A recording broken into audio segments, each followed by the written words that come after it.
The slap never landed. Maya's hand didn't catch it, she simply stepped back, letting Victoria's palm slice through empty air.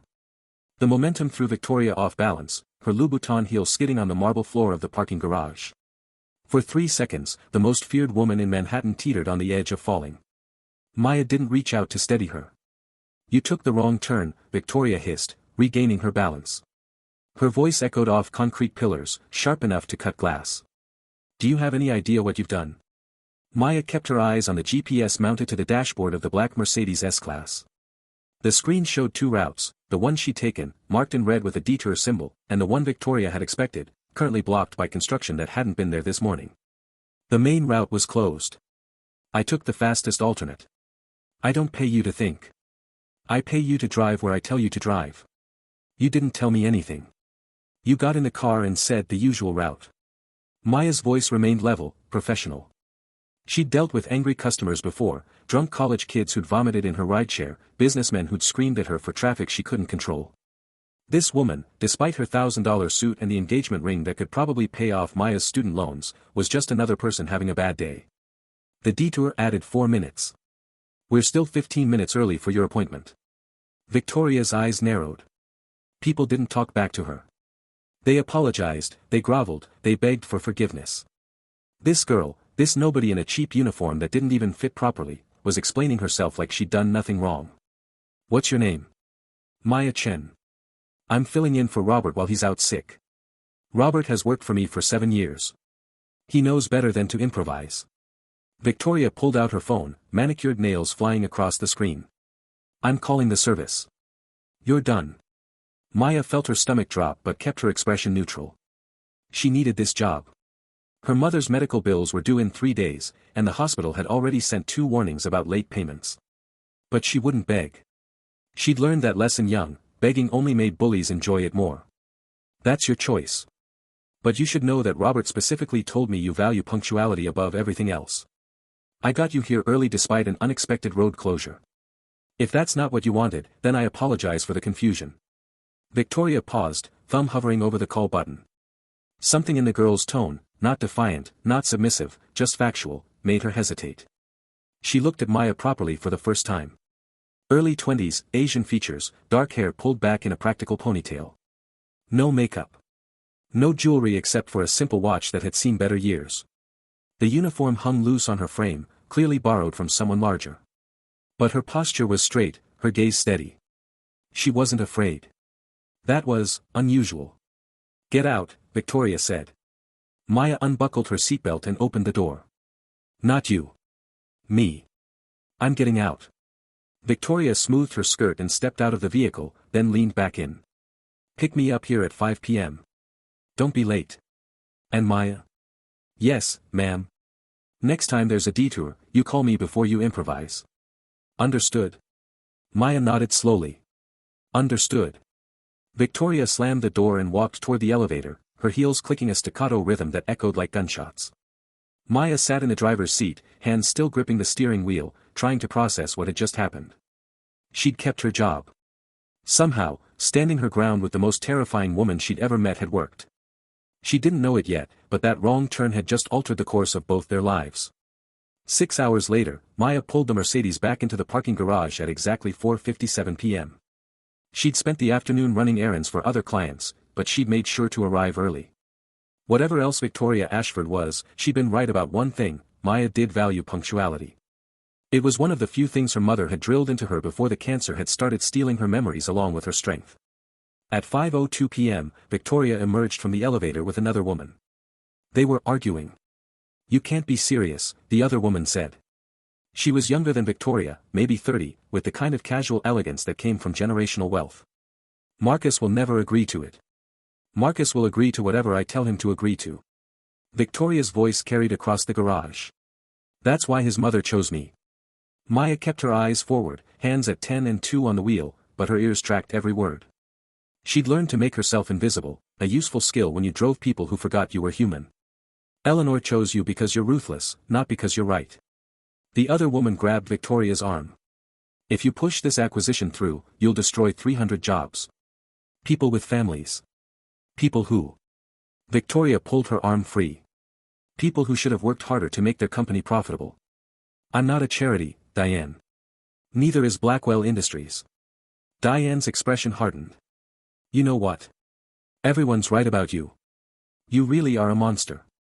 She walked away, her footsteps echoing in the opposite direction.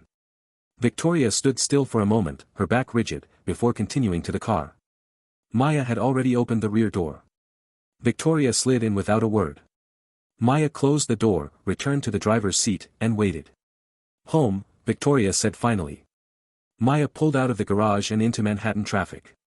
The silence stretched between them, thick and uncomfortable. Maya had learned to read silence. Her mother had stopped talking 6 months ago, communicating only through expressions and the occasional squeeze of a hand. This silence felt different. Angry. Wounded. Do you think I'm a monster? Victoria asked suddenly. Maya's hands tightened on the wheel. This was a trap. It had to be. I don't know you well enough to have an opinion, ma'am. That's not what I asked. Maya merged onto the FDR drive, buying herself time to think. The East River glittered in the late afternoon sun, deceptively beautiful. I think, she said carefully, that people rarely see themselves the way others see them. And I think that sometimes the things we do to survive look monstrous to people who've never had to make those choices. Victoria leaned forward, studying Maya's reflection in the rearview mirror. You're very diplomatic for a driver. I'm very broke for a driver. Diplomacy helps me stay employed. A sound escaped Victoria's throat, not quite a laugh, but close. How old are you? 24. And what's a 24-year-old doing driving cars instead of, whatever 24-year-olds do these days? Maya signaled to exit the highway. Paying medical bills. My mother has stage 4 cancer. The treatments aren't covered by insurance. I work 3 jobs, driving during the day, bartending at night, and freelance graphic design whenever I can find clients. It's not glamorous, but it keeps the lights on. Victoria sat back, something shifting in her expression. I'm sorry about your mother. Thank you. Maya navigated through the Upper East Side, following the GPS to an address that made her blink.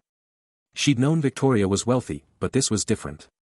The building occupied an entire block, its facade a masterpiece of pre-war architecture. A doorman in a uniform nicer than anything Maya owned rushed to open Victoria's door. Same time tomorrow? Maya asked. Victoria paused halfway out of the car. What's your mother's name? The question caught Maya off guard. Linda. Linda Chen. And what hospital? Mount Sinai. Why? Victoria didn't answer. She simply walked into the building, leaving Maya staring after her in confusion. The next morning, Maya's phone rang at 6:47 a.m. She fumbled for it, heart racing. Early calls were never good news. Hello. Is this Maya Chen? A professional female voice. Yes. Who's this? I'm calling from Mount Sinai Hospital's billing department. I'm looking at your mother's account, and there seems to be an error. The balance shows as paid in full, but we don't have a record of. Maya sat up so fast she nearly fell out of bed. What? That's impossible. I owe over $40,000. Not according to our system. An anonymous payment was processed last night at 11:47 p.m. The entire balance has been cleared, and we've applied a credit for future treatments. I'm calling to confirm you authorized this payment. Maya's mind raced. Anonymous. Last night. After she told Victoria about her mother. Yes. Yes, I authorized it. Thank you. She hung up and stared at her phone. $40,000. Gone. Just like that. Because she'd been honest with a woman everyone called a monster. Her phone buzzed with a text from an unknown number, pick me up at 8 a.m. Same place. And Maya? We never discussed this. Ever.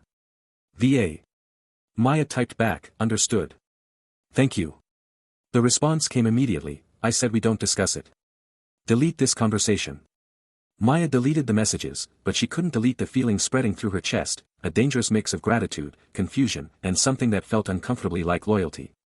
She'd spent her whole life learning not to trust people, especially people with power.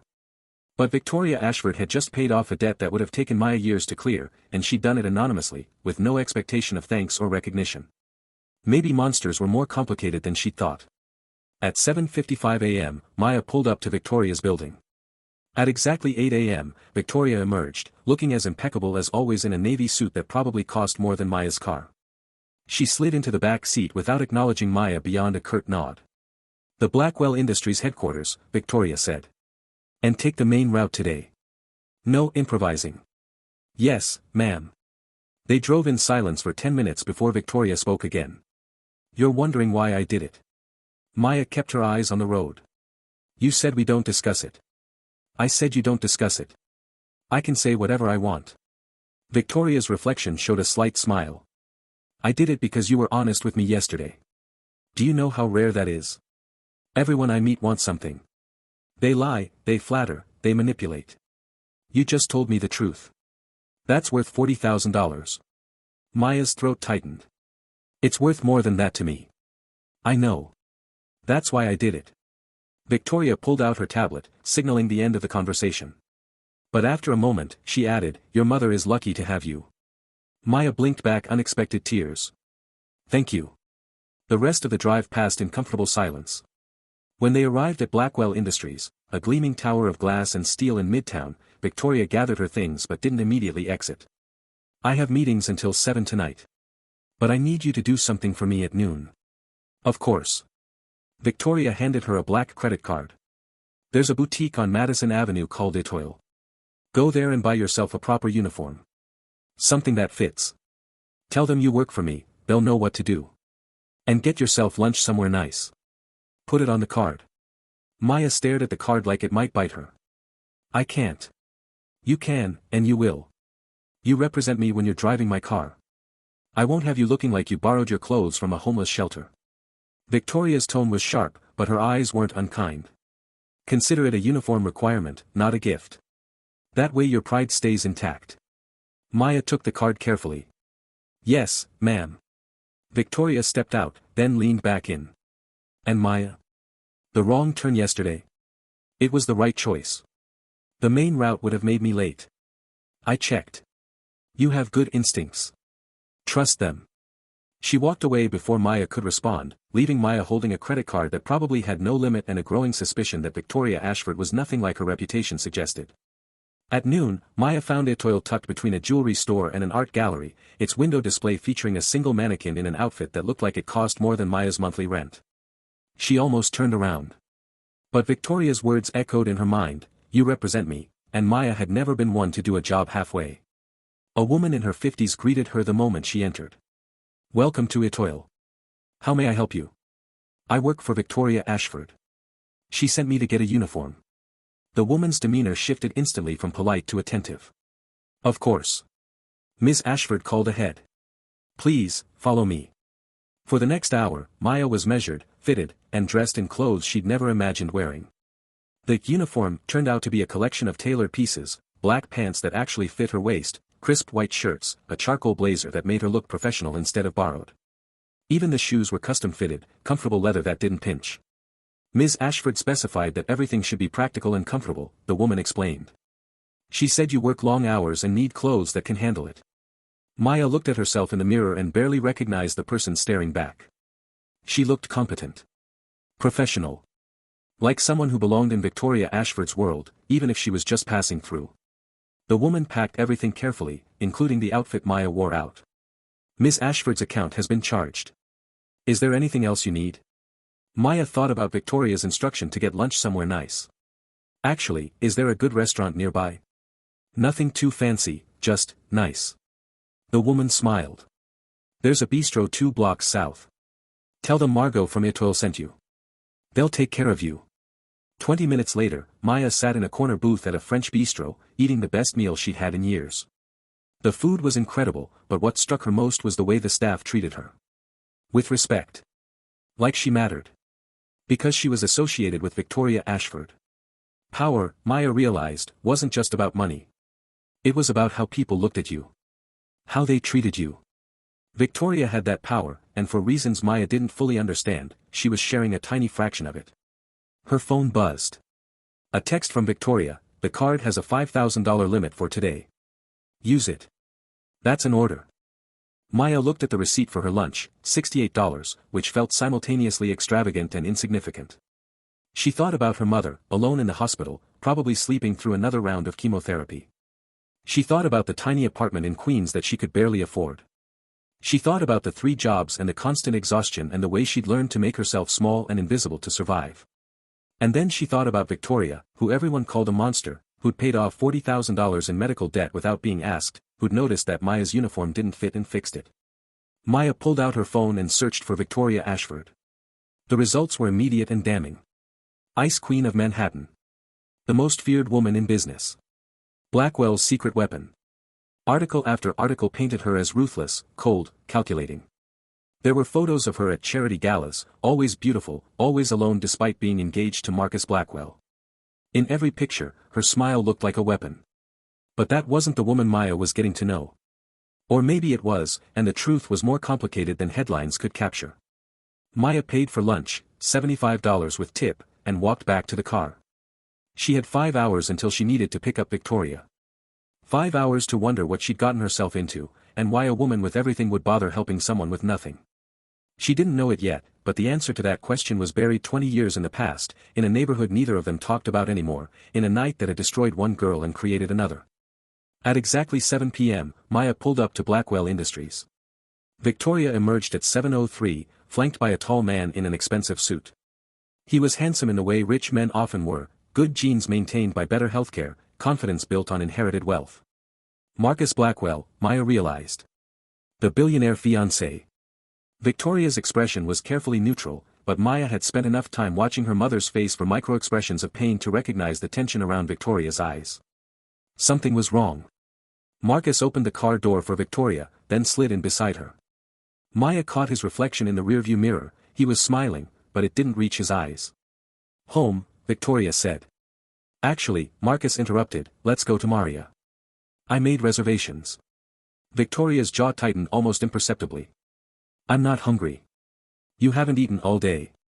I checked with your assistant. Marcus's tone was light, but there was steel underneath. We need to talk about the wedding, and we might as well do it over a good meal. Fine. Victoria's voice could have frozen the East River. Maria. Maya pulled into traffic, hyper-aware of the tension filling the car. She'd driven enough arguing couples to recognize the signs, the careful distance between their bodies, the way they both stared out opposite windows, the silence that felt like a held breath. I heard about the Meridian acquisition, Marcus said finally. My mother is thrilled. She thinks you're a genius. Your mother thinks I'm useful. There's a difference. Don't be like that. She respects you. We both do. Marcus reached for Victoria's hand. She let him take it, but her fingers remained limp. I know you've been stressed about the wedding. All the planning, the guest lists, I'm not stressed about the wedding, Marcus. I'm stressed about running a company while everyone watches to see if I'll fail. You won't fail. You never fail. He squeezed her hand. That's why I love you. Victoria turned to look at him, and Maya saw something flicker across her face, not love, not even affection. It was closer to resignation. Do you love me? Marcus laughed, uncomfortable. What kind of question is that? A simple one. Of course I love you. We're getting married in 3 months. That's not an answer. The silence that followed was excruciating. Maya focused on driving, trying to make herself invisible, but she could feel the weight of Victoria's question hanging in the air. I love who you are, Marcus said finally. I love your strength, your intelligence, your ambition. I love that you don't need me to take care of you. I love that you understand my world because you're part of it. But do you love me? Victoria pulled her hand away. Not what I can do for you or your company. Not how I look at charity galas or how well I manage your mother's expectations. Me. Marcus stared at her, and Maya saw the exact moment he realized he didn't have an answer. Victoria, I don't understand why you're. Never mind. Victoria turned back to the window. Forget I asked. They didn't speak again until Maya pulled up to Maria, a high-end seafood restaurant overlooking Central Park. Marcus got out first, then offered his hand to Victoria. She ignored it and exited on her own. Wait here, Victoria told Maya. We'll be an hour. Maya watched them enter the restaurant, Marcus's hand hovering near Victoria's back but never quite touching. She thought about the question Victoria had asked, do you love me, and the way Marcus had answered everything except what she'd actually wanted to know. Her phone buzzed. A text from an unknown number, if you're still waiting in an hour, go home. I'll get a cab. VA. Maya frowned and texted back, I'm paid to wait. I'll be here. The response came immediately, I'm giving you the night off. Go see your mother. Maya's throat tightened. She hadn't mentioned that visiting hours at Mount Sinai ended at 9, or that she'd been planning to skip tonight because she couldn't afford to lose the overtime pay. But somehow, Victoria had known. She typed, thank you. No response came. Maya waited another 10 minutes, then drove to Mount Sinai, arriving just as the evening shift nurses were making their rounds. Her mother was awake, a rarity these days. The chemo had stolen most of her energy, leaving her a shadow of the vibrant woman who'd raised Maya alone after her father had walked out. Baby girl, Linda Chen whispered, her voice paper-thin. You look nice. New clothes? Maya looked down at her tailored uniform, suddenly self-conscious. Work uniform. My boss insisted. Must be a good boss. Maya thought about Victoria paying off $40,000, about the clothes, about being given a night off to visit her dying mother. Yeah, she said softly.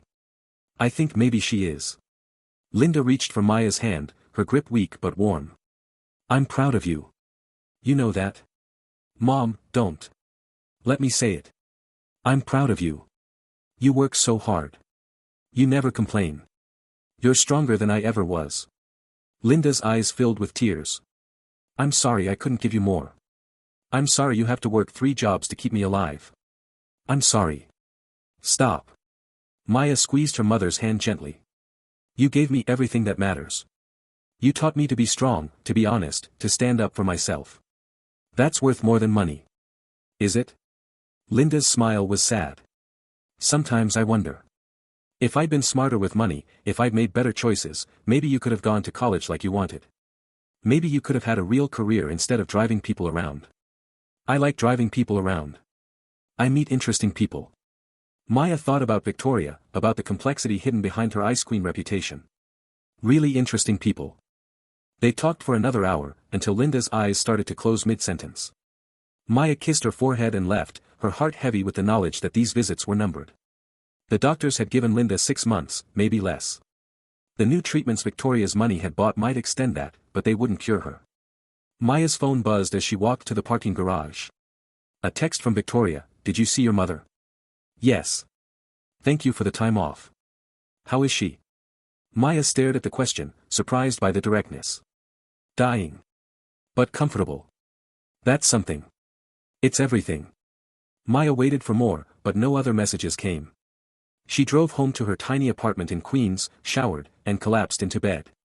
Tomorrow she'd be back to the 3-job grind, but tonight, for the first time in months, she felt something that might have been hope.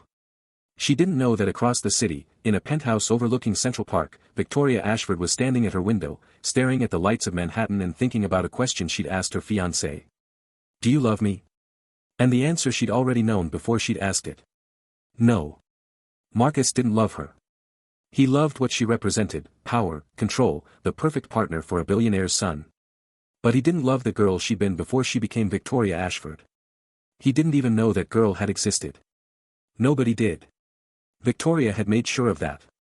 But something about Maya Chen, her honesty, her strength, the way she'd stood her ground without being cruel, had cracked something open inside Victoria. A memory she'd buried so deep she'd almost convinced herself it wasn't real. A memory of another girl, another life, another name. Vicky Morrison. Age 12. Boston. The night everything changed. Victoria poured herself a scotch and drank it in one swallow, trying to burn away the past. It didn't work. It never did. The past was patient. It waited in the dark corners of her mind, ready to emerge the moment she let her guard down. And Maya Chen, with her honest eyes and her dying mother and her refusal to be intimidated, had somehow picked the lock on the door Victoria had spent 20 years reinforcing. Tomorrow, Victoria decided, she would fire Maya. Send her away before the past could catch up to the present. Before the truth could destroy everything she'd built. But even as she made the decision, Victoria knew she wouldn't follow through. Because for the first time in 20 years, someone had looked at her and seen past the monster to the person underneath. And that was more dangerous than any business deal, any acquisition, any enemy she'd ever faced. That was hope. And hope, Victoria had learned long ago, was the most dangerous thing of all. The next morning, Maya arrived at Victoria's building at 7:55 a.m., as always. But when Victoria emerged at 8 o'clock, she wasn't alone. A woman in her 60s walked beside her, elegant in the way that only old money could achieve. Her silver hair was styled in a perfect bob, her suit was Chanel, and her smile was as warm as a knife blade. Victoria's expression was carefully blank, but Maya saw the tension in her shoulders. "This is Eleanor Blackwell," Victoria said as they approached the car. "Marcus's mother." Eleanor's eyes swept over Maya with the kind of assessment that made her feel like livestock at auction. "So you're the new driver. Robert spoke very highly of you when I called to check on his recovery." Maya's instinct screamed danger. "Thank you, ma'am. I'm just filling in temporarily." Eleanor slid into the back seat beside Victoria. "We'll see about that. Drive us to the Blackwell estate in Greenwich. Victoria and I have much to discuss." Maya glanced at Victoria in the rearview mirror, looking for direction. Victoria gave a barely perceptible nod. Maya pulled into traffic, heading for the highway that would take them out of the city. For the first 20 minutes, Eleanor made small talk, the weather, the traffic, the upcoming charity gala. But Maya could feel the real conversation lurking beneath the pleasantries, waiting to strike. Finally, Eleanor said, "I heard about the Meridian acquisition. Bold move, Victoria. Some might say reckless. Some might say visionary." Victoria's voice was cool. "The numbers support the decision. The numbers support a lot of decisions that still turn out to be mistakes." Eleanor's smile never wavered. "I'm not criticizing, dear. I'm simply reminding you that boldness and recklessness often look identical until we see the results." "I'm aware." "Are you? Because lately, you've been making some unusual choices." Eleanor's gaze flicked to the rearview mirror, meeting Maya's eyes for a split second. "Paying off medical bills for employees you barely know. Buying expensive uniforms for temporary drivers. One might wonder if you're getting soft." Maya's hands tightened on the wheel. How did Eleanor know about the medical bills? Victoria had said it was anonymous. "One might wonder," Victoria said, her voice dropping to a dangerous register, "why you're having me followed." "I'm not having you followed. I'm protecting my son's interests. There's a difference." Eleanor leaned back, satisfied. "You're going to be part of this family in 3 months. Everything you do reflects on us. I need to know that you understand that. I've understood that since the day you chose me for Marcus. I've never forgotten who I owe my position to." Something in Victoria's tone made Maya's skin prickle. "Chose her? What did that mean?" Eleanor smiled, genuine warmth finally breaking through. "Good. I knew you were the right choice. You're smart, you're strong, and you understand how power works. That's why I invested so much in you." "Invested?" Victoria repeated the word like it tasted bitter. "Is that what we're calling it? What else would we call it? I found you when you were nothing, a damaged girl with no future. I gave you everything. Education, refinement, connections. I made you into someone Marcus could marry. Someone who could stand beside him and strengthen the Blackwell name." Eleanor reached over and patted Victoria's hand. "You should be grateful." Maya watched Victoria's reflection in the mirror. Her face remained perfectly composed, but her eyes had gone dead. Empty. Like she'd left her body and was watching from somewhere far away. "I am grateful," Victoria said. "Every single day, I'm grateful for everything you've given me." The words were right, but the tone was wrong. Maya had heard that tone before, from her mother, when she'd talked about Maya's father. It was the sound of someone who'd learned to survive by saying what people wanted to hear, regardless of what they actually felt. Eleanor seemed satisfied. "Excellent. Now, about the wedding. I've made some changes to the guest list. Several of Marcus's business associates need to be invited, and we'll need to remove some of your, less appropriate connections." "I don't have any inappropriate connections. I barely have any connections at all." "Exactly. Which is why I've taken the liberty of creating some for you. I've arranged for you to join several boards, attend certain social events, be seen with the right people. By the time the wedding arrives, you'll have a complete social history that matches your new position." Victoria turned to look at Eleanor directly. "You're rewriting my past. I'm completing it. There are gaps in your history that people might find curious. Better to fill them with the right narrative now than let people speculate." Eleanor's smile was kind, but her eyes were calculating. "Trust me, Victoria. I know what I'm doing. I've been managing the Blackwell reputation for 40 years. They drove in silence for the next 30 minutes. Maya took the exit for Greenwich, following the GPS through increasingly wealthy neighborhoods until they reached an estate that made Victoria's building look modest. The main house was a Georgian mansion surrounded by manicured grounds that stretched as far as Maya could see. "Wait here," Eleanor told Maya as she and Victoria exited the car. "We'll be several hours." Maya watched them walk toward the house, Victoria's posture perfect but her movements mechanical, like a doll being led by its owner. The moment they disappeared inside, Maya pulled out her phone and did something she knew was probably stupid but couldn't resist. She searched, Eleanor Blackwell, Victoria Ashford. The results were sparse but telling. Articles about the engagement announcement 3 years ago. Photos of Victoria at Blackwell family events, always standing slightly apart from everyone else. A puff piece in a society magazine about how Eleanor had discovered Victoria at a charity function and introduced her to Marcus. But nothing about Victoria's life before that. No college mentioned, no family, no history. It was like Victoria Ashford had simply appeared fully formed at age 21, perfect and polished and ready to marry into one of America's wealthiest families. Maya dug deeper, searching for Victoria Ashford background and Victoria Ashford family. Nothing. She tried Victoria Ashford Boston, a random guess based on Eleanor's comment about finding her when she was nothing. The search returned a single result, a newspaper article from 20 years ago about a fire at a Boston orphanage. 12 children had been evacuated safely. One of them, a 12-year-old girl named Vicky Morrison, had been reported missing but was later found and placed with a foster family. The article included a grainy photo of the children being led out of the burning building. Maya zoomed in on the photo, her heart pounding. One of the girls, small and dark-haired, had eyes that looked hauntingly familiar. The same eyes that stared back at Maya every morning from the rearview mirror. The same eyes she saw in her mother's face. The same eyes she saw in Victoria Ashford's carefully composed expression. Maya's phone slipped from her hands, clattering onto the car floor. It wasn't possible. It couldn't be possible. But the resemblance was undeniable, and suddenly Eleanor's words made terrible sense. "I found you when you were nothing, a damaged girl with no future." Vicky Morrison. Victoria Ashford. The names were too similar to be coincidence. And if Victoria was Vicky Morrison from Boston, then Maya needed to have a conversation with her mother. Because Linda Chen had grown up in Boston. And she'd had a sister who disappeared when Maya was too young to remember. A sister named Vicky. Maya sat in the car for 3 hours, her mind racing through impossible connections. When Victoria and Eleanor finally emerged, Victoria's expression was even more carefully blank than before. Eleanor was smiling, satisfied, like a cat that had just cornered a mouse. "Take us back to the city," Eleanor said. "Victoria has work to do, and I have a lunch appointment." The drive back was silent except for Eleanor's occasional phone calls, each one a masterclass in polite manipulation. Maya barely heard them. She was too busy watching Victoria's reflection, looking for any sign of the girl in the photograph. The girl who might be her aunt. Her family. When they finally reached Manhattan, Eleanor exited at her private club on Fifth Avenue. The moment her door closed, Victoria leaned forward. "Drive," she said urgently. "Anywhere. Just drive."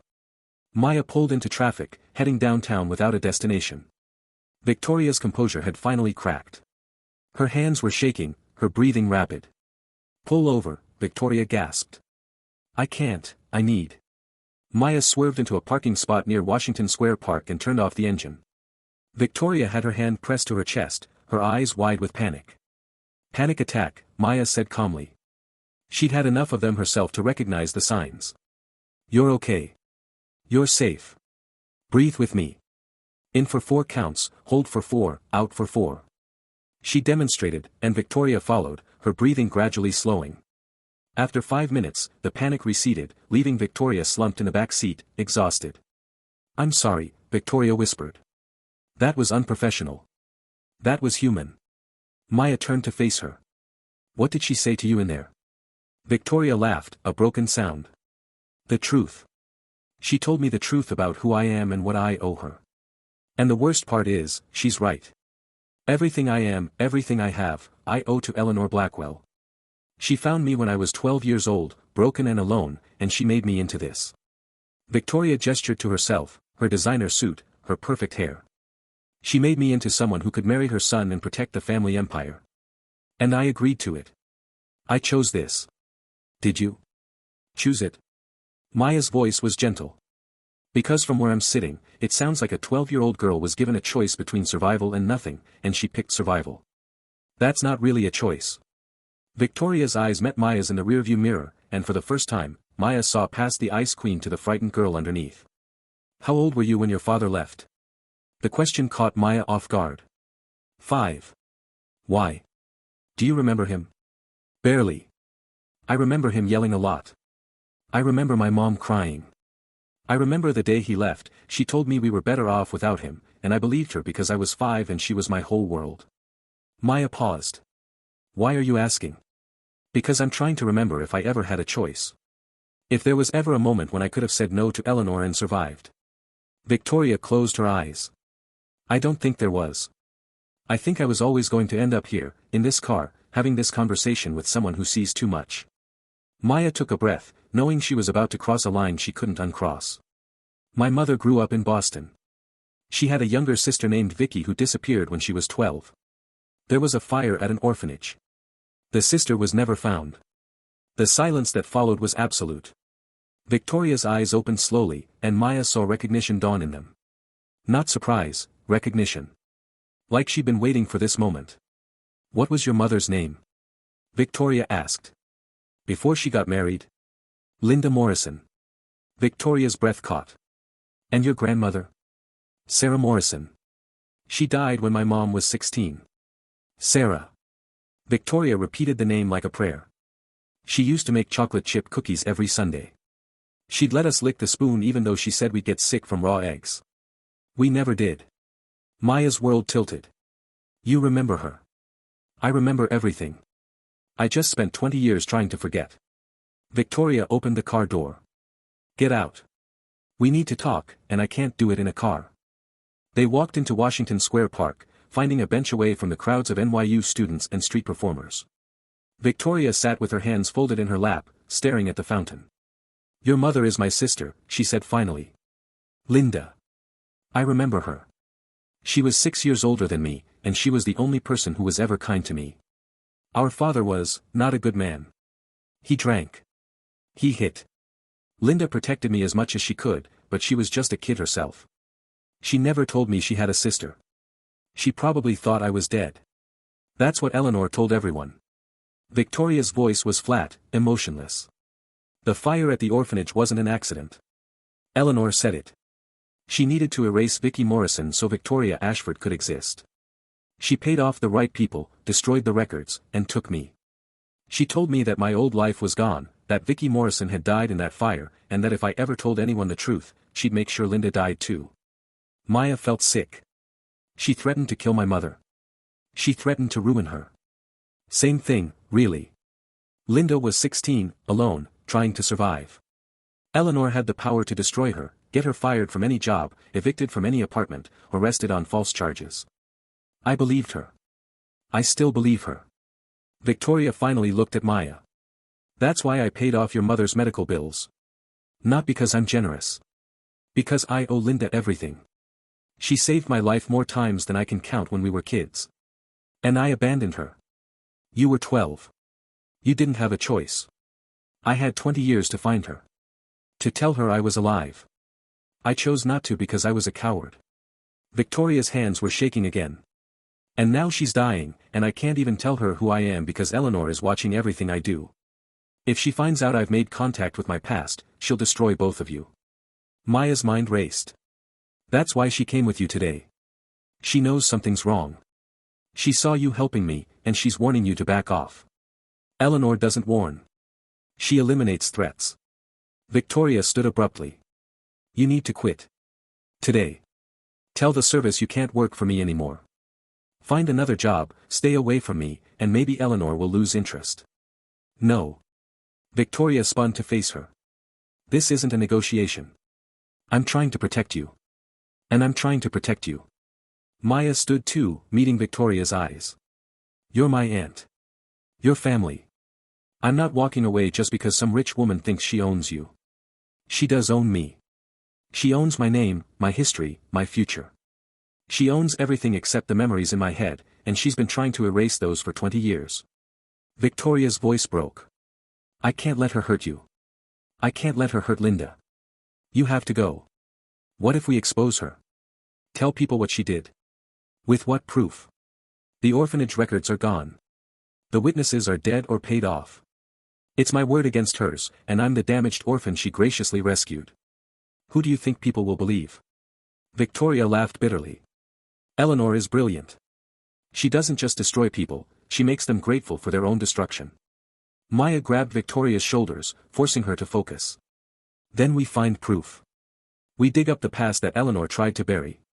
We find witnesses she missed, records she didn't destroy. We build a case so strong that even Eleanor Blackwell can't talk her way out of it. That's impossible. So was a 12-year-old girl surviving what you survived. So was my mother raising me alone with no money and no help. So was me standing in front of you yesterday, healthy and employed, because you decided to help a stranger. Maya's grip tightened. We're survivors, Victoria. Both of us. And survivors don't give up. Victoria stared at her, and Maya saw the exact moment something shifted. The fear didn't disappear, but it was joined by something else. Something that looked like hope. If we do this, Victoria said slowly, we have to be smart. Eleanor can't know what we're doing until we're ready to strike. That means you keep driving for me, acting normal. It means I keep planning my wedding to Marcus, pretending everything is fine. It means we lie to everyone, including your mother, until we have enough evidence to bring Eleanor down. Can you do that? Lie to everyone? Victoria's smile was sad. I've been doing it for 20 years. What's a few more months? They walked back to the car in silence, both of them processing the impossible truth. Maya was Victoria's niece. Victoria was the aunt Maya had never known existed. And Eleanor Blackwell, the matriarch of one of America's most powerful families, was a monster who'd kidnapped a child and spent 2 decades erasing her past. As Maya drove Victoria back to Blackwell Industries, she thought about her mother lying in a hospital bed, dying without knowing her sister was alive. She thought about Victoria, trapped in a gilded cage, about to marry a man she didn't love to repay a debt she'd never asked to owe. And she thought about Eleanor Blackwell, who believed she was untouchable. Maya had spent her whole life being underestimated. People looked at her and saw a poor girl, a driver, someone who didn't matter. They didn't see the intelligence she'd inherited from her mother, the determination that had kept her working 3 jobs without breaking, the loyalty that made her fight for people she cared about. Eleanor Blackwell had made a mistake. She'd threatened Maya's family. And Maya Chen didn't forgive threats. We're going to destroy her, Maya said quietly as they pulled up to Blackwell Industries. Victoria looked at her reflection in the rearview mirror, and for the first time since Maya had met her, she smiled. A real smile, not the weapon she usually wore. Yes, Victoria said. We are. She exited the car and walked into the building, her posture perfect, her expression composed. To anyone watching, she was the same ice queen who'd entered that morning. But Maya knew the truth. Victoria Ashford was Vicky Morrison. And Vicky Morrison was done being Eleanor Blackwell's puppet. The war had begun. Eleanor just didn't know it yet. That night, Maya visited her mother at Mount Sinai. Linda was awake, lucid, and in one of her rare good moods. The new treatments were helping, the nurses said. She might have more time than they'd thought. Maya sat beside the bed, holding her mother's hand, and tried to figure out how to ask about a sister Linda thought was dead. Mom, she said finally, can I ask you about your family? Your childhood? Linda's expression clouded. Why would you want to know about that? It wasn't a happy time. I know. But I'm your daughter. I should know where I come from. Linda was quiet for a long moment. I had a sister. Vicky. She was 6 years younger than me. Sweetest little thing you ever saw, even with everything we went through. What happened to her? Our father was a drunk. Mean when he drank, meaner when he was sober. Our mother died when Vicky was 8, and after that, there was no one to protect us. Linda's eyes filled with tears. I tried. God knows I tried. But I was just a kid myself. When I was 16, I ran away. I was going to come back for Vicky once I got settled, once I had a job and a place to live. But by the time I went back, she was gone. Gone how? There was a fire at the orphanage where they'd put her. They said she ran away during the evacuation, that they searched for her but never found her. I looked for months. Years. But she just disappeared.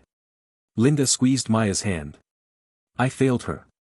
I left her behind, and she paid the price. That's why I never told you about her. Because I was ashamed. Maya's throat tightened. You didn't fail her, Mom. You were 16 and alone. You did the best you could. Did I? Because my best wasn't good enough to save my baby sister. Linda closed her eyes. I dream about her sometimes. I dream that she's alive somewhere, happy, safe. But that's all it is. A dream. Maya wanted to tell her the truth, that Vicky was alive, that she was successful and strong and just down the street. But Victoria's warning echoed in her mind. Eleanor was watching. If she found out they'd made contact, she'd destroy them both. So Maya lied. I'm sure she would have forgiven you. Sisters understand these things. Linda smiled sadly. Maybe. I hope so. She drifted off to sleep, and Maya sat with her, thinking about the cruel irony. Her mother was dying without knowing her sister was alive. Her aunt was alive but couldn't acknowledge her family. And Eleanor Blackwell was the architect of all this pain.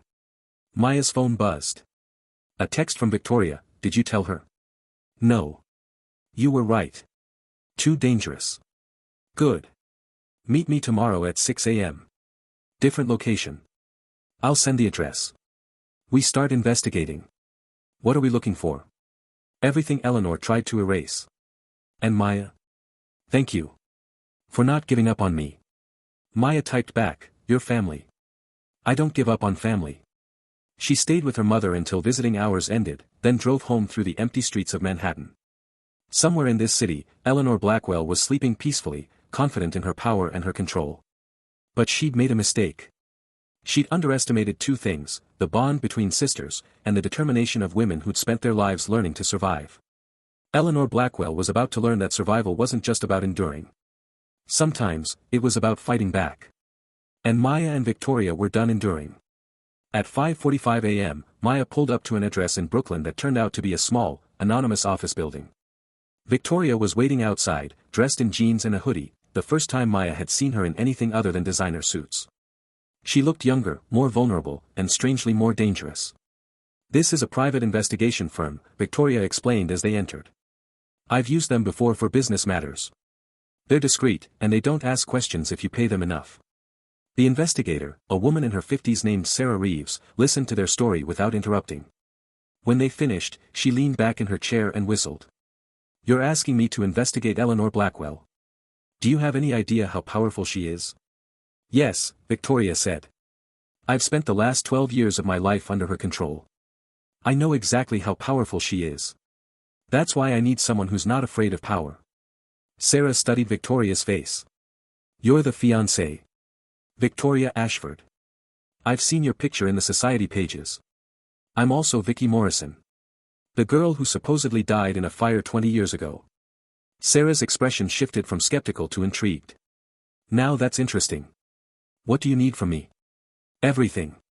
I need you to find proof that Eleanor set that fire. I need you to find witnesses who can testify to what happened.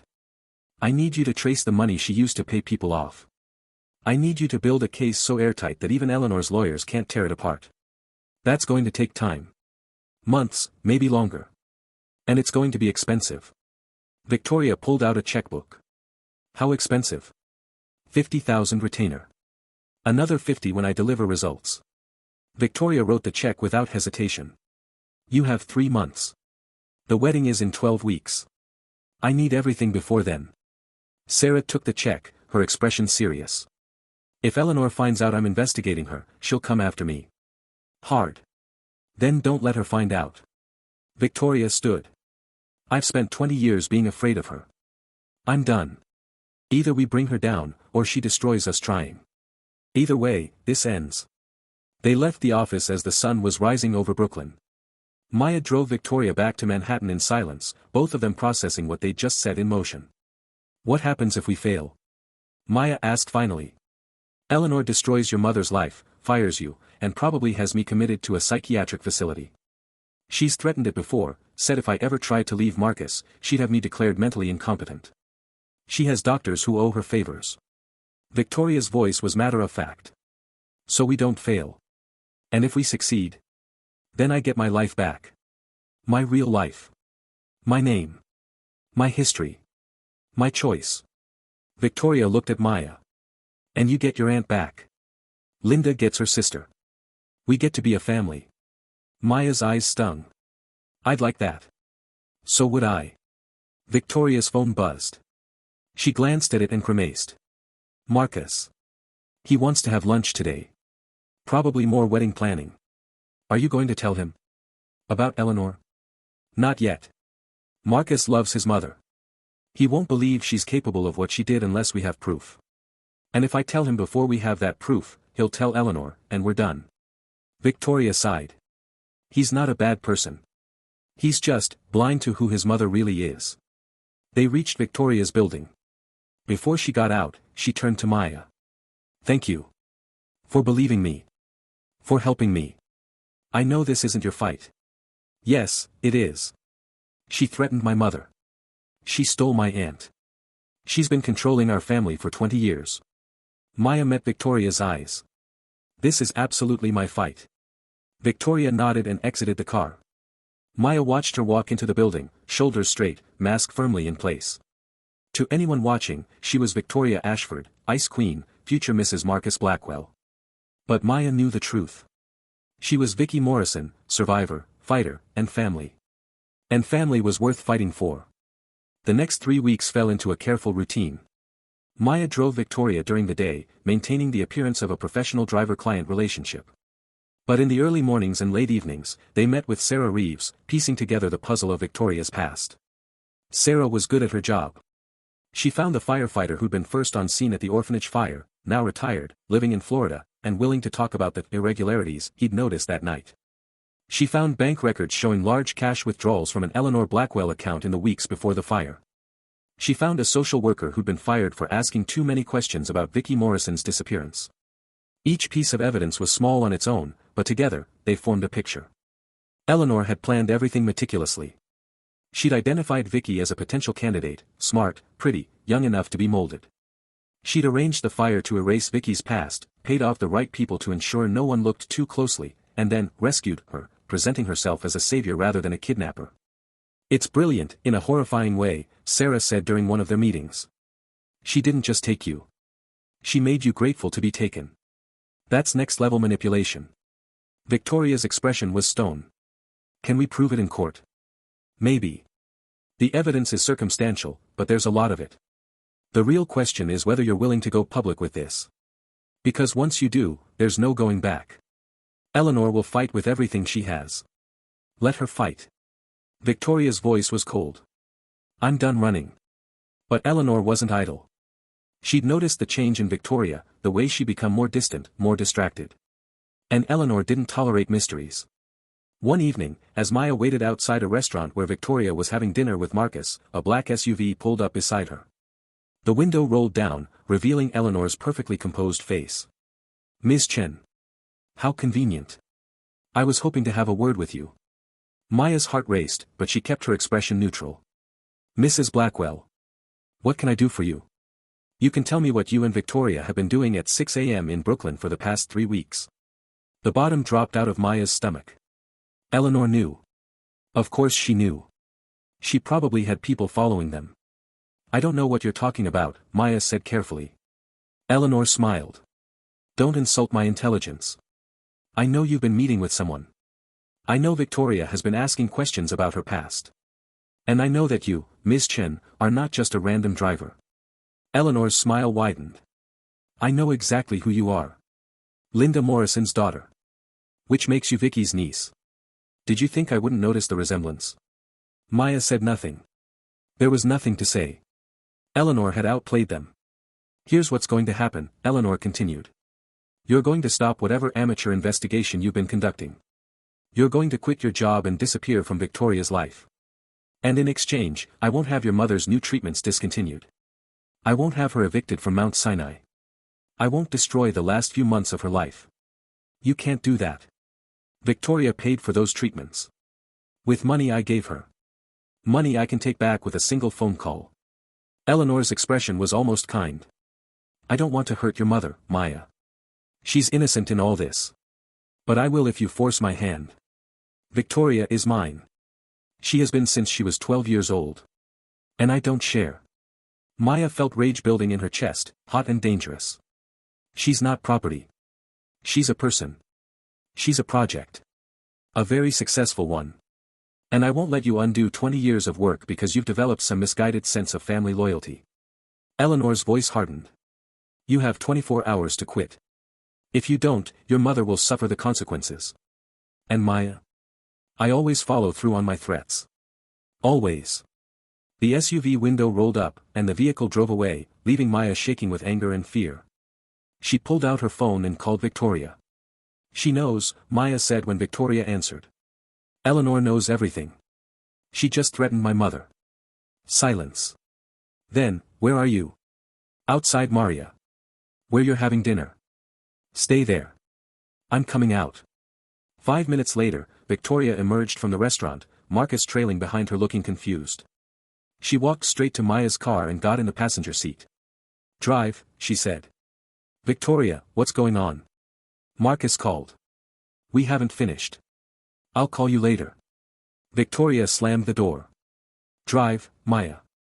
Now. Maya drove, her hands shaking on the wheel. Victoria pulled out her phone and made a call. Sarah. It's Victoria. Eleanor knows. We need to move up the timeline. I don't care if it's not perfect. We use what we have. Tomorrow. We go public tomorrow. Yes, I'm sure. If we wait, she'll destroy us. She hung up and turned to Maya. We're out of time. Tomorrow morning, we hold a press conference. We release everything we have, the evidence, the testimony, all of it. It's not as strong as I wanted, but it's enough to raise questions. Enough to start an investigation. She'll destroy my mother. No, she won't. Because the moment we go public, Eleanor's power evaporates. She can't threaten witnesses or victims if the whole world is watching. Victoria's jaw was set. This is it, Maya. We either fight now, or we surrender forever. What do you want to do? Maya thought about her mother, dying in a hospital bed, never knowing her sister was alive. She thought about Victoria, trapped in a life she never chose. She thought about Eleanor Blackwell, who'd spent 20 years playing God with other people's lives. We fight, Maya said. Victoria nodded. Then we fight. They spent the night at Sarah's office, preparing for the press conference. Sarah had contacts at several major news outlets, and by midnight, they'd confirmed attendance from the New York Times, the Washington Post, and 3 major television networks. This is going to be huge, Sarah warned. The moment you make these accusations, your life changes forever. Are you ready for that? Victoria looked at Maya, then back at Sarah. I've been ready for 20 years. At 6 a.m., Maya's phone rang. It was the hospital. Miss Chen. This is Mount Sinai. Your mother is asking for you. She's declining rapidly. You should come now. Maya's world stopped. I'm on my way.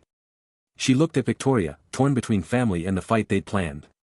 Victoria didn't hesitate. Go. Be with your mother.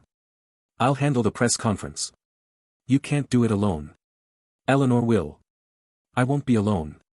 I have Sarah. I have the evidence. And I have 20 years of rage to fuel me. Victoria hugged Maya, quick and fierce. Go. Tell Linda I love her. Tell her I'm sorry I couldn't be there. Maya ran. She made it to Mount Sinai in record time, sprinting through the halls to her mother's room. Linda was awake, barely, her breathing labored. Baby girl, she whispered. You came. I'm here, Mom. I'm here. Maya took her hand, feeling how cold it was. Don't talk. Save your strength. No. Need to tell you. Linda's grip tightened with surprising strength. Your aunt. Vicky. She's alive. Maya froze. What? I saw her. On the news. That woman, Victoria Ashford. It's her. It's Vicky. I'd know her anywhere. Linda's eyes filled with tears. She's alive, and I never knew. All these years, I thought she was dead, and she was right here in the city. Mom, You knew. Linda's eyes focused on Maya's face. You knew, and you didn't tell me. Why? Maya's own tears fell. Because she was in danger. Because the woman who took her threatened to hurt you if we made contact. We were trying to protect you. Protect me? Linda laughed weakly. I'm dying, baby. What more could they do to me? Her expression softened. But you were trying. You and Vicky. You were trying to save each other. We still are. Right now, she's at a press conference, exposing the woman who took her. We're fighting back, Mom. We're not giving up. Linda smiled. That's my girl. That's my sister. Fighters, both of you. Her breathing became more labored. Tell Vicky I love her. Tell her I never stopped looking. Tell her I'm sorry. You can tell her yourself. She'll come see you as soon as the press conference is over. You'll see her, Mom. You'll get to talk to her. But Linda's eyes were closing. So tired. Need to rest. Then rest. I'll be right here when you wake up. Linda squeezed her hand one more time. Love you, baby girl. Love you too, Mom. Linda Chin died at 7:23 a.m., while across the city, Victoria Ashford stood in front of a room full of reporters and told the truth for the first time in 20 years. Maya didn't watch the press conference. She sat with her mother's body, holding her cold hand, and cried for everything they'd lost. Her mother had died knowing her sister was alive but never getting to see her.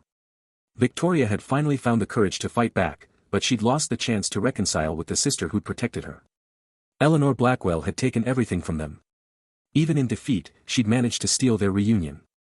Maya's phone buzzed with texts from Victoria, each one more frantic than the last. How's Linda? Maya, please answer.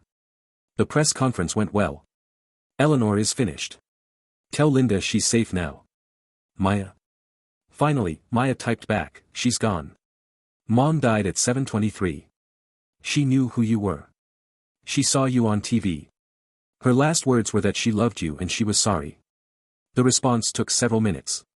When it came, it was just 2 words, I'm coming. Victoria arrived at Mount Sinai 30 minutes later, still wearing the suit she'd worn to the press conference, her makeup smudged from crying. She walked into Linda's room and stopped, staring at the body of the sister she'd lost twice, once 20 years ago, and again today. I was too late, Victoria whispered. I finally found the courage to fight, and I was too late. Maya stood and hugged her aunt, both of them crying. She knew. She knew you were alive, and she knew you loved her. That's something. It's not enough. It'll never be enough. Victoria pulled away and approached the bed. She took Linda's hand, the same way Maya had been doing for months. I'm sorry, Linda. I'm so sorry I didn't come back for you. I'm sorry I let her keep me away. I'm sorry for everything. She broke down, her composure finally shattering completely. Maya held her while she sobbed, this woman who'd spent 20 years pretending to be someone else, who'd finally found the courage to reclaim her identity only to lose the person who'd mattered most. They stayed with Linda's body until the nurses came to take her away. Then they walked out of the hospital together, into a world that had changed completely in the last 3 hours. Victoria's press conference had been devastating. She'd presented the evidence, told her story, and named Eleanor Blackwell as her kidnapper. The media had erupted. Eleanor's lawyers had immediately issued denials, but the damage was done. The NYPD had opened an investigation. The FBI was looking into the fire. And Marcus Blackwell had called off the wedding. He doesn't believe me, Victoria said numbly as they sat in Maya's car. He thinks I'm lying, that I'm having a breakdown. He chose his mother over me. Then he's an idiot. He's loyal. I can't fault him for that. Victoria stared out the window. Eleanor will fight this. She has the best lawyers in the country. She'll claim I'm mentally unstable, that I'm making it all up for attention or money. And without Linda to corroborate my story, without someone who knew me as Vicky Morrison, it's just my word against hers. We have evidence. We have circumstantial evidence. It's enough to raise questions, but it might not be enough to convict. Victoria's voice was hollow. I destroyed my life, and it might not even matter. Maya started the car. Where do you want to go? I don't know. I can't go back to my apartment, Eleanor owns the building. I can't go to Marcus. I can't. Victoria's voice broke. I don't have anywhere to go. Yes, you do. Maya pulled into traffic. You're coming home with me. Maya, I can't impose. Your family. Family doesn't impose. Maya's voice was firm. We just lost my mom. We're not losing each other too. They drove to Maya's tiny apartment in Queens, a 1-bedroom that suddenly felt even smaller with 2 people in it. But it was safe, and it was theirs, and for the first time in 20 years, Victoria Ashford slept without fear. The next few weeks were chaos. The investigation into Eleanor Blackwell moved forward, but slowly. Her lawyers fought every subpoena, every request for documents. The media circus was relentless. Reporters camped outside Maya's apartment, trying to get interviews with Victoria. Sarah Reeves kept digging, finding more witnesses, more evidence. The retired firefighter went on record. The social worker testified about being pressured to drop the investigation. Bank records showed suspicious payments. But Eleanor had her own narrative. She claimed Victoria was mentally ill, that she'd rescued a troubled girl and given her everything, and this was how she was repaid. She produced doctors who testified about Victoria's instability. She had character witnesses who swore Eleanor was a saint. The court of public opinion was divided. Some people believed Victoria. Others thought she was a con artist. The truth became lost in the noise. Maya went back to work, driving for the service, trying to pay rent and her mother's funeral expenses. Victoria tried to find a job, but no one would hire her. She was too controversial, too much of a liability. She spent her days in Maya's apartment, reading news articles about herself, watching her life become a spectacle. "I should have stayed quiet," Victoria said one night. "I should have married Marcus, played my role, and left the past buried. Then Eleanor would have won. She's winning anyway. Look at me. I have nothing. No job, no home, no reputation. I destroyed everything, and for what? Eleanor's still free.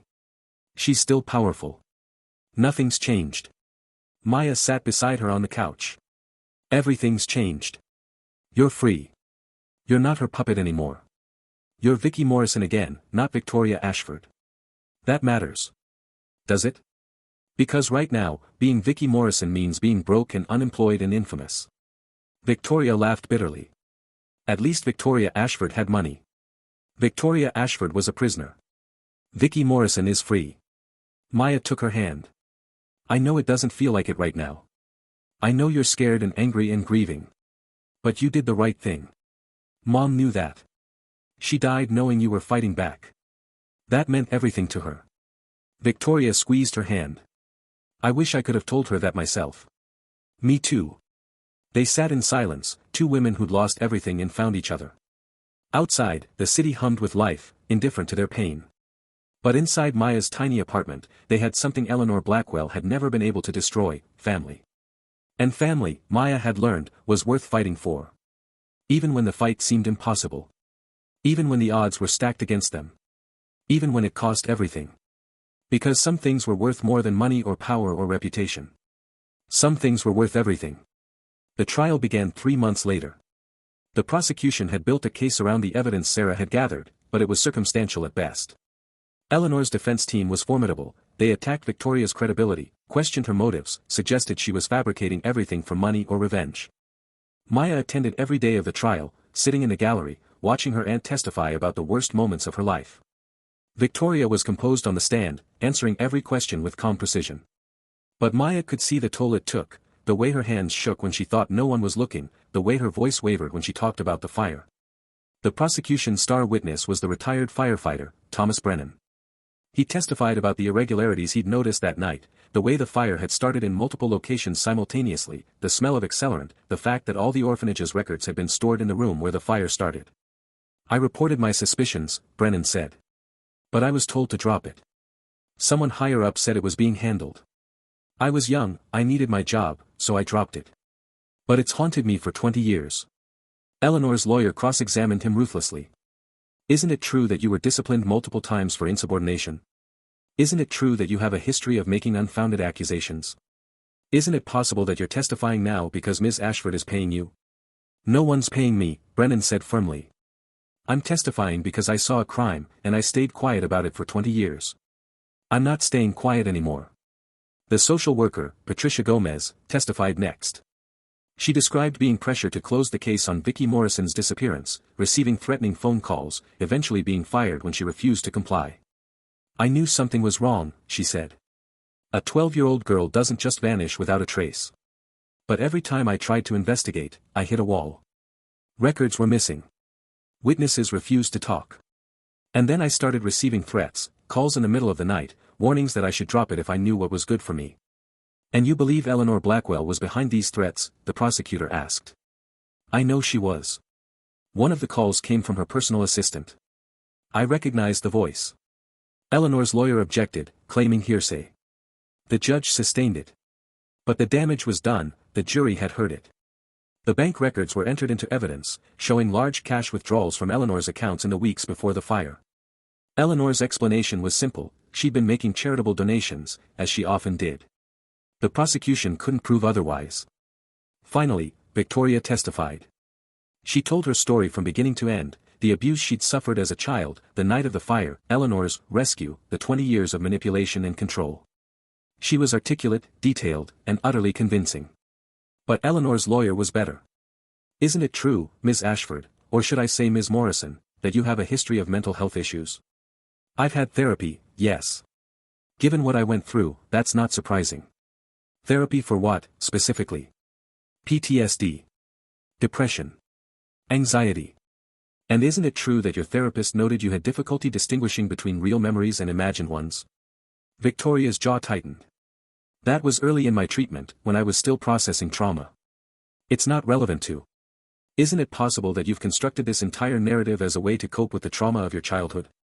That you've convinced yourself Eleanor Blackwell is a villain because it's easier than accepting that she saved you?" "No. That's not what happened. But you can't be sure, can you? Given your documented issues with memory and reality?" "I'm sure. I remember everything." "Do you? Because according to your therapist's notes, you've had multiple false memories over the years. How do we know this isn't another one?" The prosecutor objected, but the seed had been planted. Victoria's credibility was in question. Eleanor took the stand in her own defense. She was poised, sympathetic, and utterly believable. She described finding Victoria at a charity event, recognizing her potential, taking her under her wing. She'd paid for her education, introduced her to Marcus, treated her like a daughter. "I loved her," Eleanor said, her voice breaking. "I still love her. Which is why this is so painful. To be accused of such horrible things by someone I tried so hard to help, it's devastating." "Why do you think she's making these accusations?" her lawyer asked. "I think she's ill. I think the pressure of the wedding, of joining our family, became too much for her. She had a breakdown, and in her confused state, she's rewritten history. I don't blame her. I blame myself for not seeing how fragile she was. It was a masterful performance." By the time Eleanor stepped down, half the jury looked sympathetic. The closing arguments were powerful on both sides. The prosecution painted Eleanor as a calculating predator who'd kidnapped a child and spent 20 years covering it up.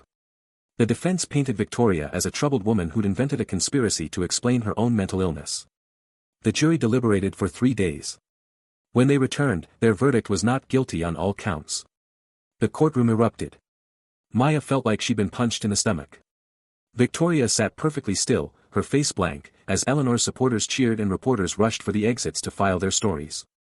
Eleanor walked out of the courthouse a free woman, vindicated in the eyes of the law.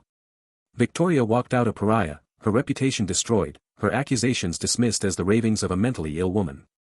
Maya found Victoria outside, standing on the courthouse steps, staring at nothing. "I'm sorry," Maya said. "I'm so sorry. Don't be. We tried. We fought. We lost." Victoria's voice was empty. Eleanor was right. "She's untouchable." "No. She's not. The jury said not guilty, but that doesn't mean you were lying. It just means we couldn't prove it beyond a reasonable doubt. That's the same thing in the eyes of the world." Victoria started walking, and Maya followed. "I need to leave the city. Start over somewhere else. Maybe change my name again. Become someone new. Or you could stay. Fight back. Show everyone who you really are. I don't know who I really am anymore." Victoria stopped walking. "Am I Vicky Morrison, the girl who survived? Or Victoria Ashford, the woman Eleanor created? Or someone else entirely? You're my aunt. Your family. That's who you are." Victoria hugged her, sudden and fierce. "Thank you. For everything. For believing me. For fighting with me. For not giving up. I'll never give up on you. You might have to. Because I'm done fighting." Eleanor won. I need to accept that and move on. But Eleanor wasn't done. She'd won in court, but she wanted total victory. She wanted Victoria destroyed completely. 2 weeks after the trial, Maya received a call from her landlord. Her lease was being terminated. The building had been sold, and the new owner wanted to renovate. She had 30 days to vacate. Maya didn't need to ask who the new owner was. Her driving service called the same day. They were letting her go. Budget cuts, they said. Nothing personal. Her bartending job disappeared next. The bar was closing, they claimed. Restructuring. Within a week, Maya was unemployed and about to be homeless. And she knew exactly who was behind it. Eleanor's trying to isolate you, Victoria said when Maya told her. She's taking away your income, your home, your stability. She wants you to abandon me. Then she doesn't know me very well. Maya's voice was hard. We'll figure it out. We'll find new jobs, a new apartment. We'll survive. But surviving proved harder than either of them expected.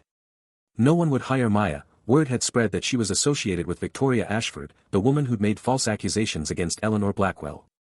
Landlords rejected her applications. Even temp agencies turned her away. They ended up in a shelter in the Bronx, sharing a room with 3 other women, their belongings stuffed into 2 duffel bags. It was the lowest point of both their lives. This is my fault, Victoria said one night, lying on the thin shelter mattress. You had a life before you met me. Now you have nothing. I have you. That's not nothing. It's not enough. You deserve better than this. So do you. Maya rolled over to face her.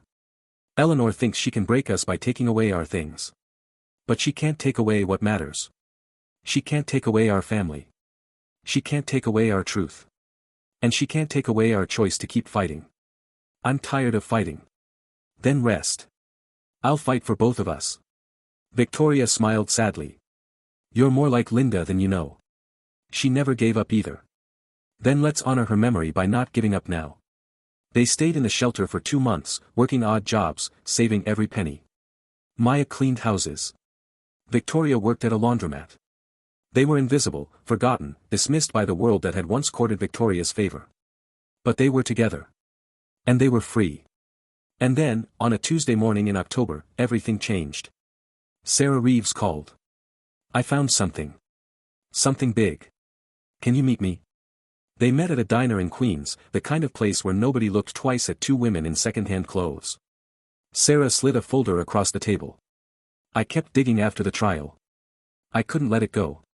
And I found her. Sarah's eyes gleamed. I found the woman Eleanor paid to set the fire. Maya's heart stopped. What? Her name is Janet Reeves, no relation to me. She was a professional arsonist, worked for hire. She's been in prison for the last 15 years on an unrelated charge. And she's willing to testify. For the right price. Victoria leaned forward. How much? 20,000. She wants it in cash, and she wants immunity from prosecution for the orphanage fire. I don't have $20,000. I don't have $20. Victoria's voice was bitter. We're living in a shelter, Sarah. We have nothing. Then we find someone who does. We go to the media, we crowdfund, No one will help us. The trial proved that. Everyone thinks I'm a liar and a con artist. Victoria stood. Thank you for trying, Sarah. But it's over. She walked out of the diner. Maya started to follow, but Sarah grabbed her arm. Don't let her give up. Not now. Not when we're this close. Close to what? We can't pay the witness. We can't afford a new trial. Eleanor won. Eleanor won because she had money and power and we didn't. But money and power can be taken away. We just need to be smart about it. Sarah's grip tightened. Trust me. I have an idea.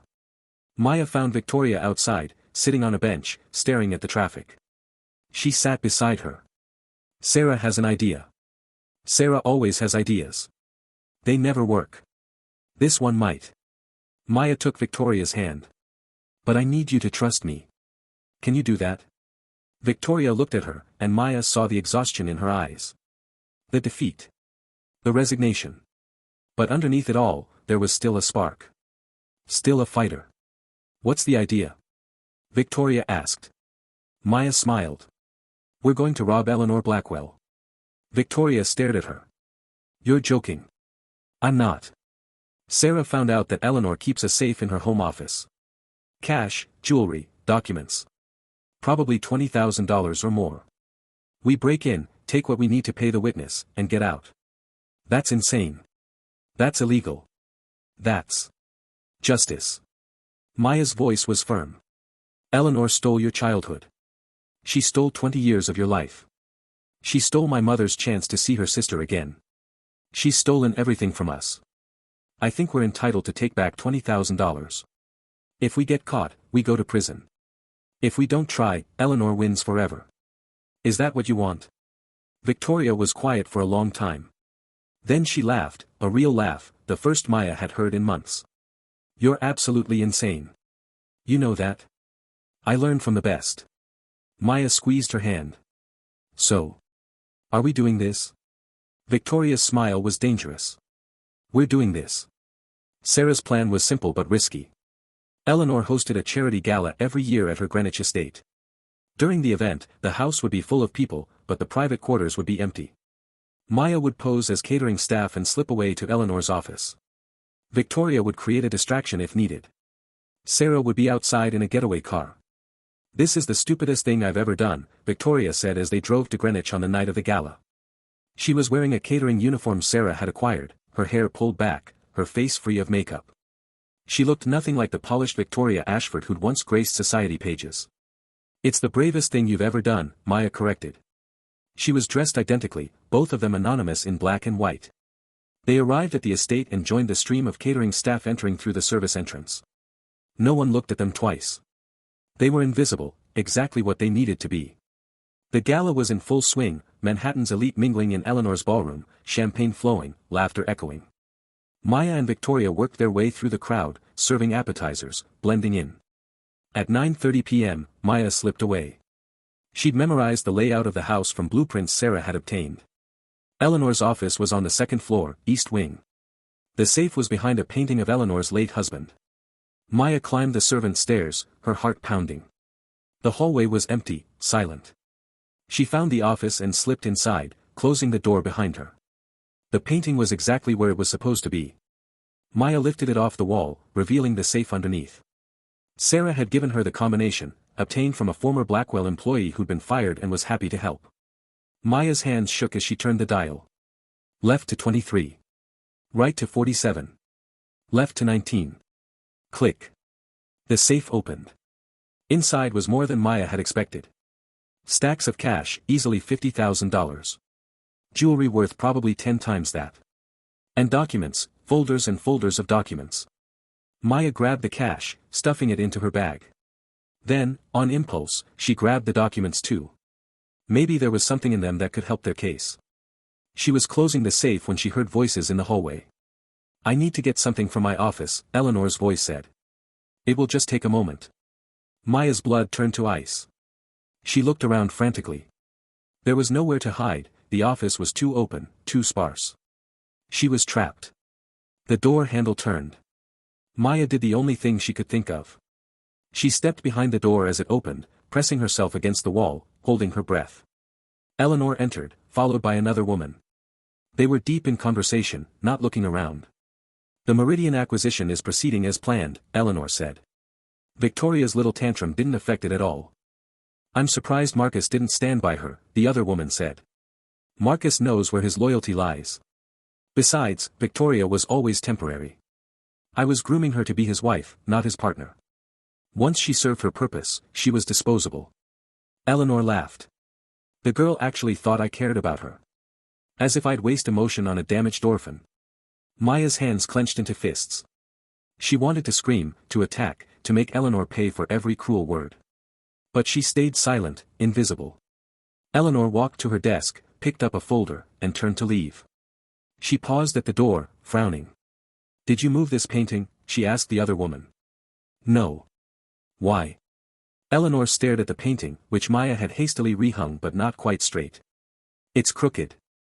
She walked over to adjust it, and Maya knew she was about to be discovered.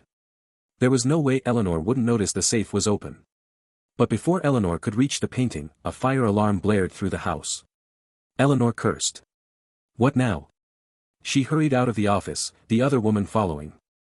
Maya waited until their footsteps faded, then ran. She found Victoria in the kitchen, standing near a small trash fire she'd started in a metal bin. Staff were rushing around with extinguishers, guests were being evacuated, and in the chaos, no one noticed two catering staff slipping out the service entrance. They ran to Sarah's car, parked 3 blocks away, and collapsed into the back seat, breathless and terrified and exhilarated. "Did you get it?" Sarah asked.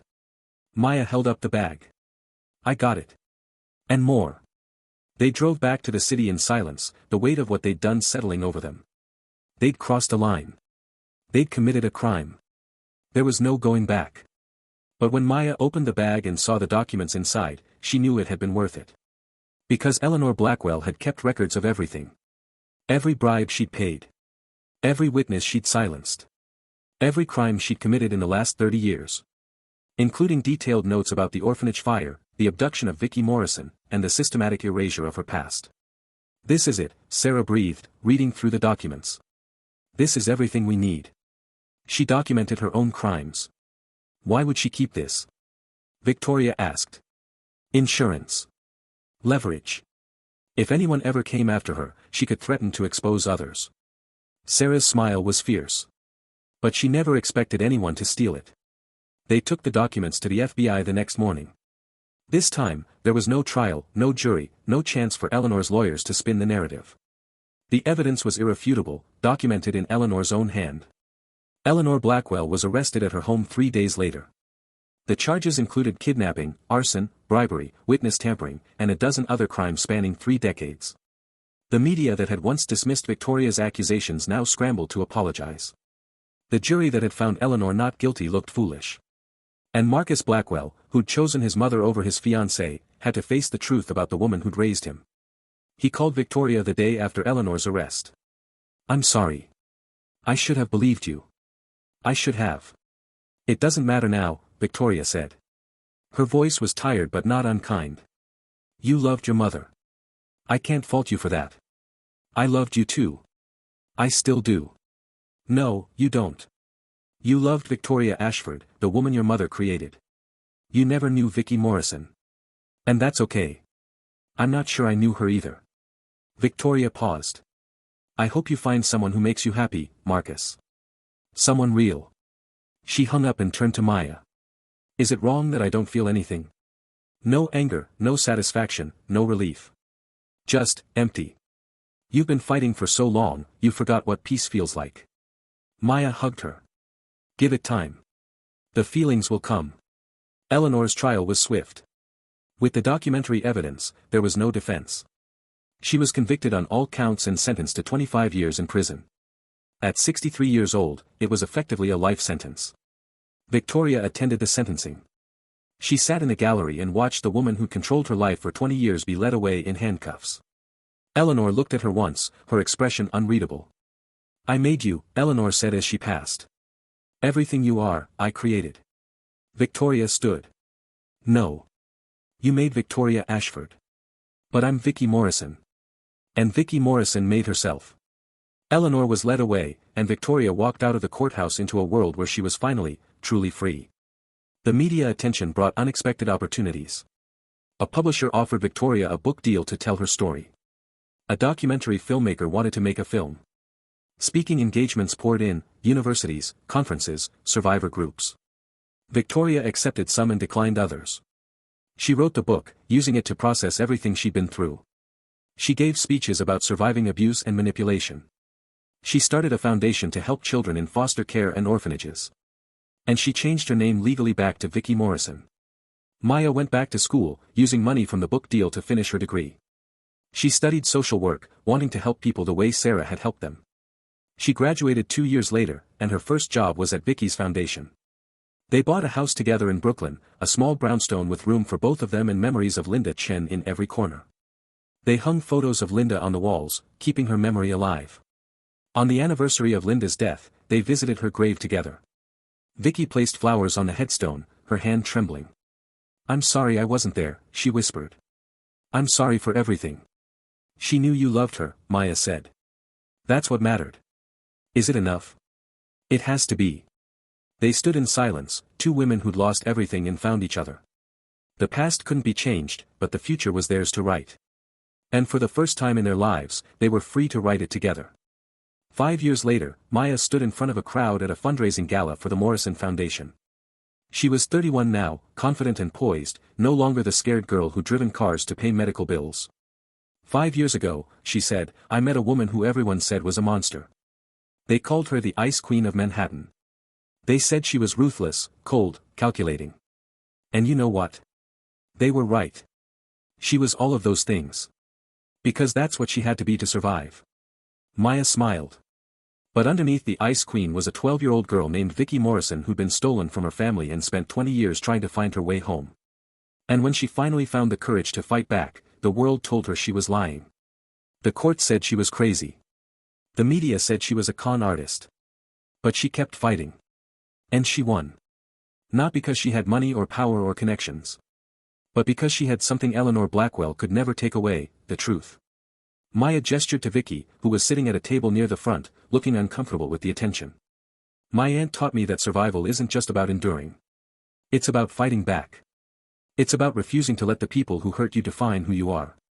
It's about choosing your own identity, your own future, your own family. So tonight, as we raise money to help children who are going through what Vicky went through, I want you to remember something. Every person in this room has the power to be someone's Eleanor Blackwell, the person who uses their power to control and manipulate. Or we can choose to be someone's Vicky Morrison, the person who fights back and helps others do the same. Choose wisely. The crowd applauded. Vicky stood and hugged Maya, both of them crying. Thank you, Vicky whispered. For never giving up on me. Thank you for teaching me how to fight. They pulled apart, and Maya saw something in her aunt's eyes she'd never seen before. Not just peace, but joy. Real, genuine joy. There's someone I want you to meet, Vicky said, gesturing to a woman standing nearby. She was in her 40s, elegant and kind-looking. This is Dr. Sarah Chen. She's a trauma therapist, and she's been helping me process everything. And she's also, well, we've been seeing each other for 6 months. Maya's eyes widened. You're dating. Vicky blushed. Is that okay? It's more than okay. It's wonderful. Maya hugged them both. I'm so happy for you. She watched her aunt and Sarah walk away together, hand in hand, and felt a surge of emotion. Vicky had spent 20 years being controlled by Eleanor, then 5 more years healing from that control. And now, finally, she was choosing her own happiness. Maya's phone buzzed. A text from an unknown number. Hello, Maya. This is Marcus Blackwell. I know it's been years, but I was wondering if we could talk. I have some information about my mother that you and Vicky should know. It's important. Maya stared at the message, her instincts screaming warning. Eleanor was in prison. The case was closed. What could Marcus possibly know that mattered now? But curiosity won out. She texted back, what kind of information? The response came immediately, the kind that suggests my mother didn't act alone. The kind that suggests there's someone else out there, someone more dangerous than Eleanor ever was. Someone who's been watching you and Vicky for the last 5 years, waiting for the right moment to strike. Maya's blood ran cold. She looked across the room at Vicky, laughing with Sarah, finally happy, finally free. And she realized that their fight might not be over after all. Another text arrived, meet me tomorrow. Come alone. And Maya? Don't tell Vicky. Not yet. If I'm right about this, telling her could put her in danger. Maya's hands shook as she typed, where and when. The coffee shop on the corner of 5th and 42nd. Noon. And Maya? Be careful. If I'm right, you're both being watched right now. Maya looked around the gala, at the crowd of wealthy donors and supporters. Any one of them could be watching. Any one of them could be the threat Marcus was warning about. She found Vicky in the crowd and caught her eye. Vicky smiled, radiant and unguarded, and Maya forced herself to smile back. Because if there was one thing she'd learned in the last 5 years, it was this: the fight for freedom never really ended. There was always another Eleanor Blackwell waiting in the shadows. Always another threat to face. But this time, Maya wasn't a scared girl driving cars to survive. She was a survivor, a fighter, and a member of a family that had beaten impossible odds. Whatever was coming, they would face it together. And they would win. Because that's what survivors did. They survived. Maya's phone buzzed one more time. A final message from Marcus, one more thing. That voice you heard in Eleanor's office the night you stole the documents? The woman who was with her. I know who she is. And you're not going to believe it when I tell you. The message ended there, leaving Maya staring at her phone, her heart racing. She looked at Vicky one more time, memorizing the happiness on her face. Because tomorrow, that happiness might shatter. Tomorrow, they might have to fight again. But tonight, for this one perfect moment, they were free. And that was enough. That had to be enough. The gala continued around her, music and laughter filling the air. Maya slipped outside onto the terrace, needing air, needing space to think. The Manhattan skyline glittered before her, a city of millions of stories, millions of secrets. Somewhere out there, someone was watching them. Someone dangerous. Someone who'd been waiting for 5 years. Maya pulled out her phone and looked at Marcus's messages again. Should she tell Vicky? Should she go to the meeting alone? A voice behind her made her jump. You look troubled. Maya turned to find an older woman standing in the shadows of the terrace. She was elegant, well-dressed, with silver hair and a kind smile. Something about her seemed familiar, but Maya couldn't place it. I'm fine, Maya said. Just needed some air. It's a lovely night. The woman stepped closer, and Maya saw her face more clearly. Her eyes were pale blue, calculating. You've done remarkable work with the foundation. Linda would be proud. Maya froze. How did you know my mother? The woman's smile widened. Oh, I knew Linda very well. We grew up together, actually. In Boston. A lifetime ago. Maya's instinct screamed danger. Who are you? Someone who's been watching you and Vicky for a very long time. Someone who helped Eleanor Blackwell create Victoria Ashford. Someone who has plans for both of you. The woman's voice dropped to a whisper. Someone who doesn't appreciate having her work undone. Maya backed toward the door, but the woman was faster. She grabbed Maya's wrist, her grip surprisingly strong. Tell Vicky something for me, the woman said. Tell her that Eleanor was just the beginning. Tell her that the real architect of her transformation is still out there. And tell her that I'm not finished with her yet. She released Maya's wrist and disappeared into the shadows before Maya could react. Maya stood frozen, her heart pounding. She looked at her wrist and saw a business card tucked into her sleeve. No name, just a phone number and a single word, soon. Maya ran back inside, searching for Vicky. She found her near the bar, still with Sarah, still smiling. We need to talk, Maya said urgently. Now. Vicky's smile faded. What's wrong? Everything. I think we're in danger. I think. Her phone rang. Marcus Blackwell. Maya answered. Don't come tomorrow, Marcus said, his voice panicked.